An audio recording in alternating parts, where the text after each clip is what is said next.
Hi! Happy Sunday! Good morning! Yes, today it's Sunday, July... Ano tayo ngayon? July 4 ba? July 4? July 5? Wait lang, natin ko lang po.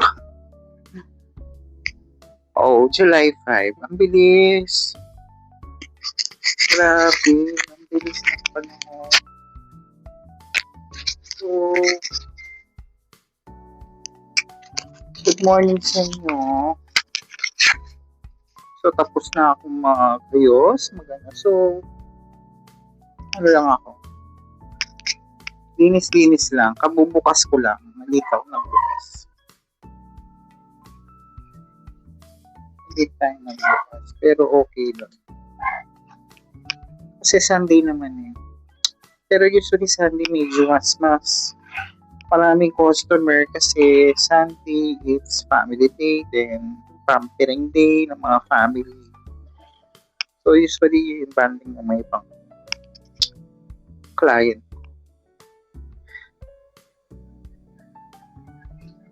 So usually mahina Monday, Tuesday yan.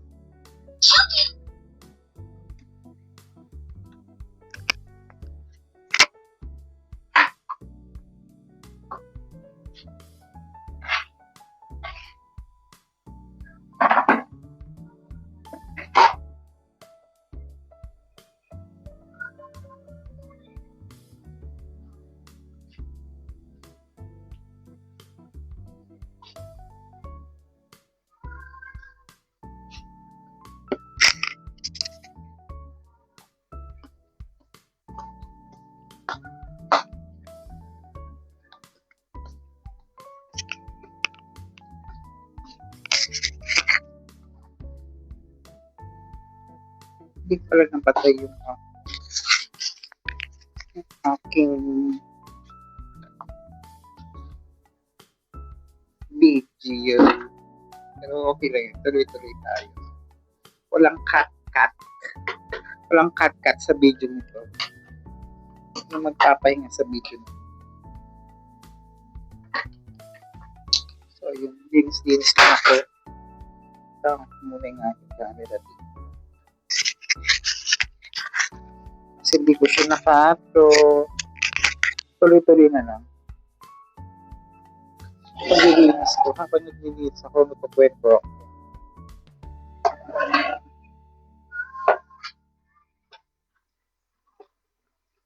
So, mabilis nga yung panahon. So, kahapon mini-reban ako. Hindi ko na naman na-video. Na-videoan ko lang nung applyan ko na. Pero yung the following video, di na kapag-video. Ewan ko ba, minsan kasi pag-focus ako sa ginagawa ko, nakakalimutan ko na mag-video. So, ayun. Sa susunod na lang, pag meron na naman tayong gagawin. Actually, yung kulot niya, yun nga yung sinasabi ko nung last vlog, yung buhok niya is yung parang kinky na yung pinakita kong picture. Parang ganun siya eh.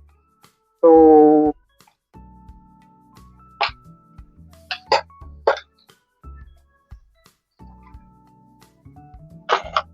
okay naman siya. Papakita ko yung video, yung buhok niya. Yung na-videoan ko na actually dry yung sa baba. Dry yung sa baba niya, actually. Tapos, ang dami niya splitted sa baba kasi nagpa-plancha. Pinaplansya pala niya yung buhok niya. Kasi nga, dahil tumubo na yung pulot niya dito sa taas. So, nagpa-plancha siya. Tapos, naputol-putol yung buhok niya. Kaka-plancha. And then, hindi lang yun. 2 beses na pala siya nagpaliban. So, 3 beses ko siyang ililipad. Tapos, pagkatapos ng pariban, yung nanay niya is pinakulay niya pala. Kinulay siya ng nanay niya. So, dahil may kulay yung sa baba ng hair niya, litaw yung dryness at yung mga splitted. So, ginawa ko kahapon, niliban ko siya, and then, sinelo wax ko ng dark na may halong pang kulay para magtagal. para hindi lumitaw yung split ends at hindi halata yung dryness sa baba. Kasi pag may kulay yun, kahit na-reban siya, halata yung dry. So, straight nga yung sa taas, sa baba, dry. So, sabi ko sa kanya, so dito sa baba mo, hindi na natin mape-perfect, hindi siya perfect, pero kailangan siyang i-treatment. So, sabi ko sa kanya, bili siya ng treatment ng hair mask, gawin niya twice a week or once a week. Tapos, dito lang sa baba. And tapos, after 3 days, huwag niya muna i-shampoo. 3 days na yun, huwag muna siyang i-shampoo, i-treatment niya muna or conditioner. Kinabukasan niya yung shampoo. Then, pag nag-shampoo siya, huwag na niya i-shampoo yung dito sa baba. Bali yung sa taas lang para malesen yung oil na lumalabas sa angitan natin. So, yun lang.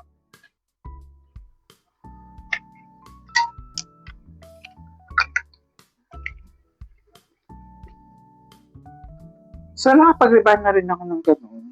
Mga kinky hair na yung medyo mahirap i-reban, yung binababad sila ng matagal. So, actually, binabad ko siya 1 hour and 10 minutes. So, laluto na.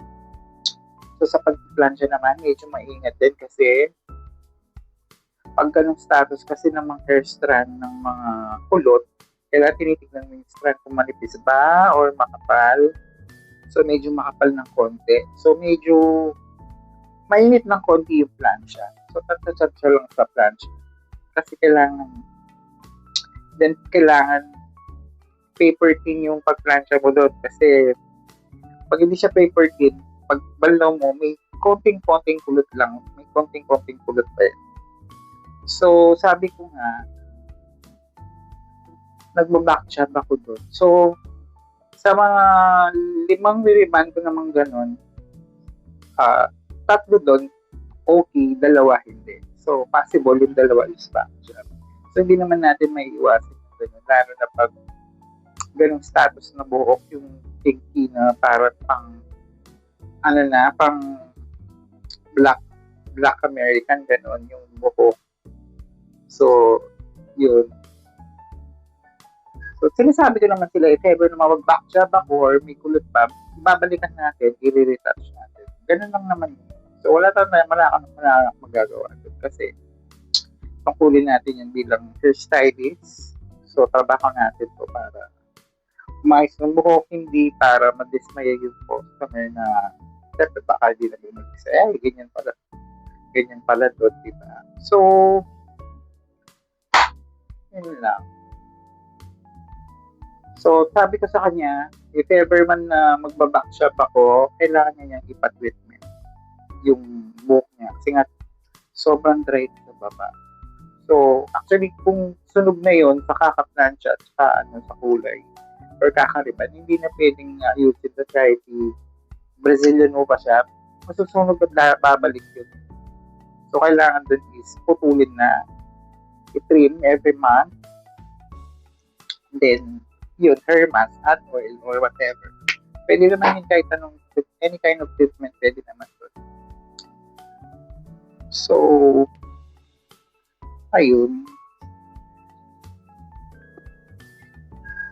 Actually, last month, June, pumalak sa makeup. Isang makeup lang ata nagawa ko last month. Tapos ng graduation, ilang lang din. Siguro dahil yung mga ibang nag-graduate, may naka-package nila na sila. Diba kasi nasa school, may package na silang makeup sa studio. So, yung iba wala. So, ganun. Nakailang makeup lang. Kasi medyo matumal yung makeup na yun. Compare last year, medyo marami. So, matapos na naman yung aking mini vlog. Kahapon wala akong mini vlog kasi nag-rest day ako. Gusto kong ma-refresh pa muna. Mga kailangan gawin. So, kung trip mo yung mga ganitong kwentuhan, mga buhok-buhok, actually, pag pinakarami ko lang yung mga followers ko bago mag-content ng mga iba-ibang buhok, iba-ibang kulay, techniques. Pero, hindi para sa lahat, no?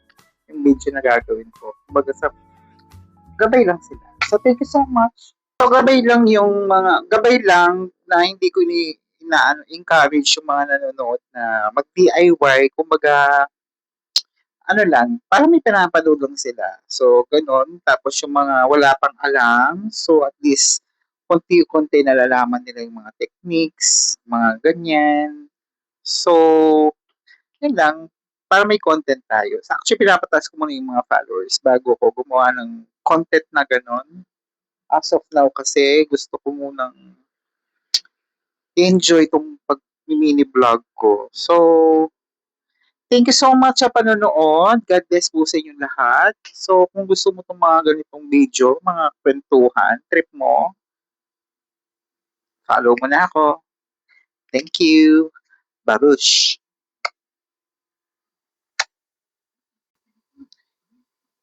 Tapusin. Char.